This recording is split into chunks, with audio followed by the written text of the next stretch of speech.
Hi everyone, I'm Brian Easterday and welcome back to Eye of the Storm Astrology.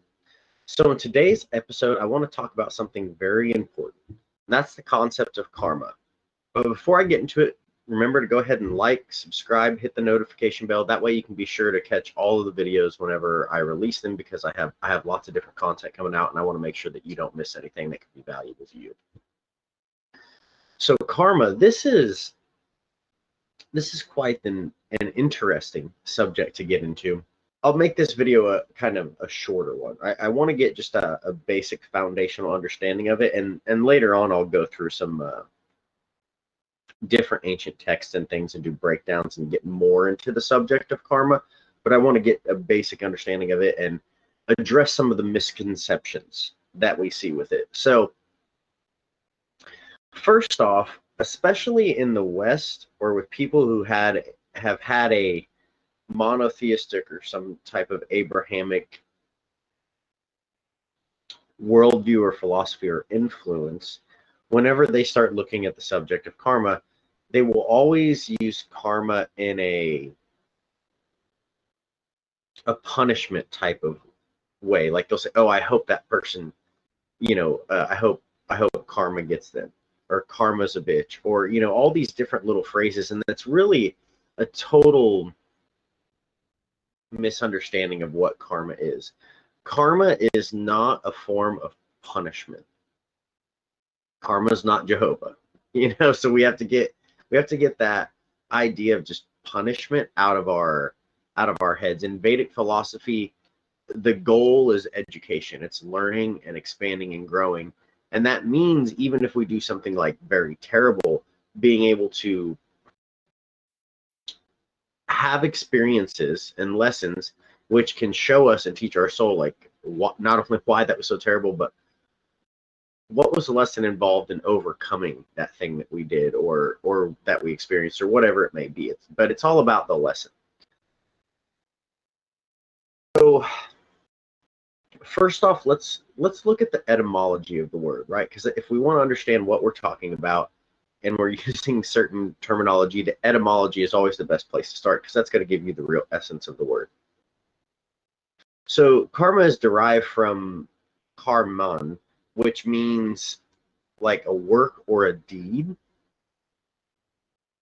But you could break it down. You could break it down further. So it could be broken down to the suffix kar in Sanskrit, which means it has a few different meanings. So it can mean making, doing, or like the lord of something. Now later on, this word was kind of modified to also mean like hailing from something or belonging to. And I like those ones, belonging to or hailing from something. I think those are good when we, and you'll see why when we put the whole word together. And then ma, which means to make. So when we put kar and ma together, we can see that it's where what we are making is hailing from. Where our actions are hailing from, like the results that we're experiencing, what those are hailing from. Well, those are hailing from our actions, but where do our actions hail from? They hail from us. We're the causal point of our karma. So our karma is simply the accumulated actions and the effects of those actions that we have put out into the universe, right? And then our experiences of those. So if I go and I pick up this lighter and then I use it, I strike it, well, I experience the karma of lighting a flame, right? Because I took the action to pick up the lighter and then to use the motion to strike it. Okay, simple thing. So it's cause and effect, but it's also more than cause and effect too. So that's a good way to think about it, to get a basic understanding of it. But then take it deeper than that, really think about it. So it's where what we are making is hailing from. That's a really good way to look at it. So another way a useful metaphor I found to think about karma is people sometimes they'll have something come up in life and they're like, oh, I don't know why the universe is punishing me or something like that. Usually it's when they're in some type of an uncomfortable situation or a challenging situation. they feel kind of like a victim because they feel like they haven't done anything to deserve that. Well, from the Vedic worldview, some of that could be karmas or experiences that you're having from like previous incarnations, that it may take a long time for the situation to actually align in a certain lifetime for you to experience that karma from a certain perspective that will actually allow you to learn that lesson and to progress as an atma, as a soul. So, thinking about this, it kind of reminded me of whenever you order something, say from like Amazon or UPS or something, and you forget you ordered a package, and then all of a sudden it like shows up at your doorstep one day, and you're like, oh yeah, I totally forgot I ordered this. Karma can be very similar to that. It's something that like we could have ordered a package in a past lifetime, right? Done something in a past lifetime, and the effects of that we're not actually feeling until this incarnation, right? And we were the ones that ordered the package. We were the ones that did that action. We did that karma. Now the experience of that, like that's ours. We're the ones that did it. Whether we remember ordering the package or not, we still ordered it, and it's still on its way to us. That's something that's interesting.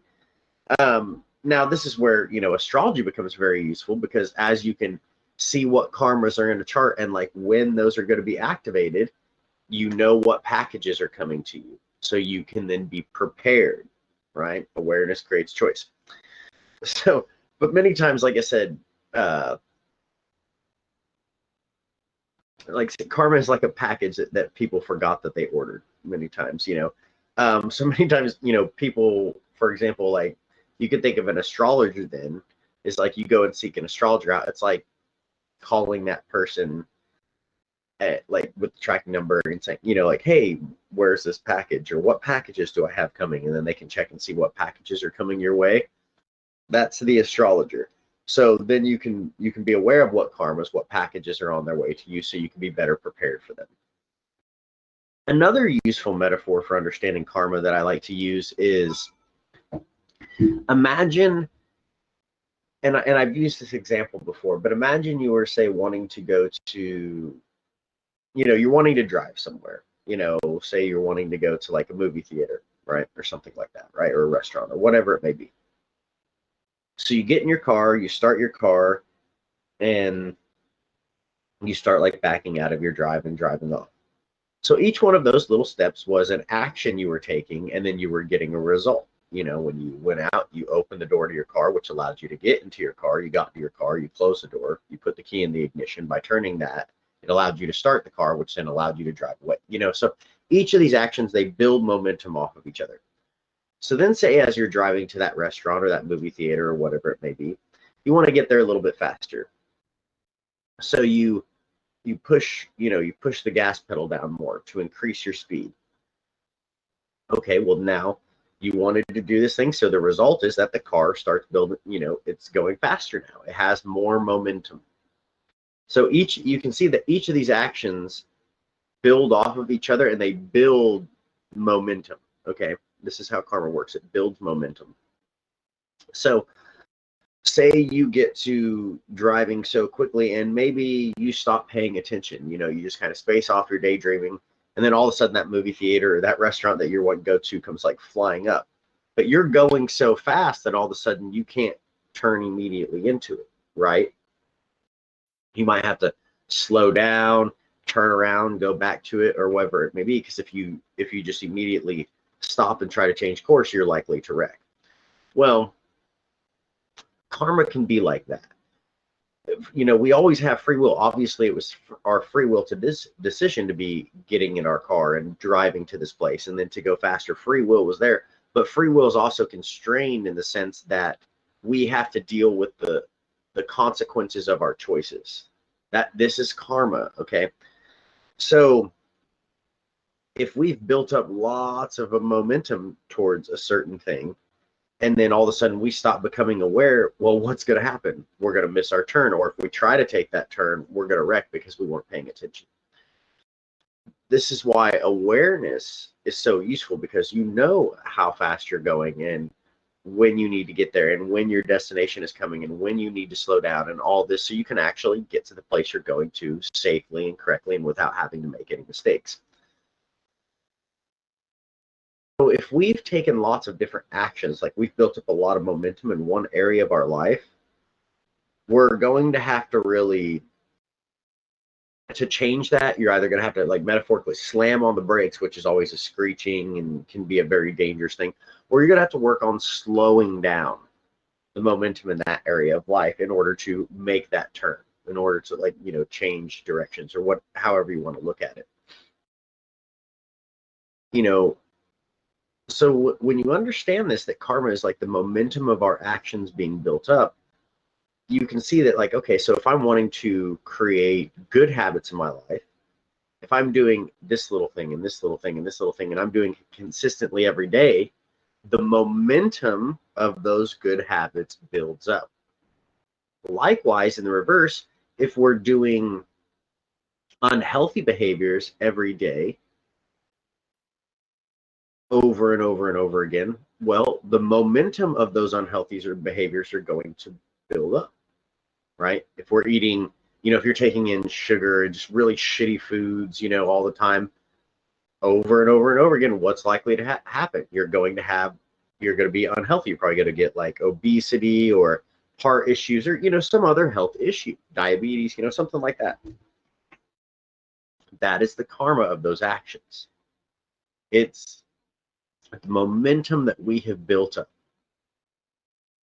It's the things we're experiencing. It's the source from which that comes, where it hails from, what we've made hails from. And that's ultimately, that source is us. So by understanding karma, it really helps us understand self-responsibility, and that the actions, the effects that we're the actions that we're taking and the effects that we're feeling come back to us. And obviously not every, for example, not like everything. If someone, if you're sitting in your home and then someone decides to just show up and come into your house and try to rob you or something, you didn't really do much other than, yeah, you did decide to live in that home, in that place, but that other person has free will too. So it's not solipsism. It's not that everything in the world is like your cause, but in your life, the general experience and the things around you, your happiness, where you're living, your career, your relationships, all of those different things, those different facets of life, how fruitful and how abundant those are due to the actions that we have taken, our karmas, our momentum that we've built up. So I wanted to hit on that a little bit. And again, don't make the mistake of thinking karma is like a punishment there. Our experiences are there to teach us. They're not there to punish us. They're there so we can have experiences from different perspectives, so we can learn lessons and evolve our consciousness. That's the goal. It's not there to punish you. So definitely reframe the way you're looking at karma. So I wanted to try to keep this not too terribly long. Obviously, this is a big subject that we could spend a lot of time on, and I'll get more into it in the future, like I said. But I just wanted to make a quick little intro video into it, and then I'm also going to do, my next video, I'll be like, what is Dharma? Getting into some of these, again, foundational concepts that we hear about in Vedic philosophy and Vedic astrology. That way, when I'm using these terms later on, you guys have a more complete understanding and a more accurate understanding of what I'm actually trying to convey to you. So if you found this valuable, let me know in the comments below. What are your experiences, or has this helped you reframe the way that you look at karma? Do me a favor, like, subscribe, hit that notification bell. So if you haven't done that yet, that way you can get notified anytime I'm dropping new videos. I appreciate you guys tuning in. Oh, and as well, the website is officially live and launched now. I got those tech bugs worked out. So you can visit eyeofthestormastrology.com if you want to check out any consultations, my astrology course, stuff like that you're interested in. If you're interested in any of my services or connecting with me, you can check out eyeofthestormastrology.com, or you can always shoot me an email, eyeofthestormastrology@gmail.com. I'll put the link for my link tree in the comments below. That's kind of a one-stop shop that it'll take you to all my, the links for all my different content, website, email. That way, all you guys have to do is click that one link. I'm still kind of getting used to integrating using that. So I'll put that in the description below. That way you guys can, all you have to do is click on the one link and it'll take you to whatever service you need. So thank you for tuning in, guys. Always appreciate your support. And until next time, I hope you guys have a wonderful day.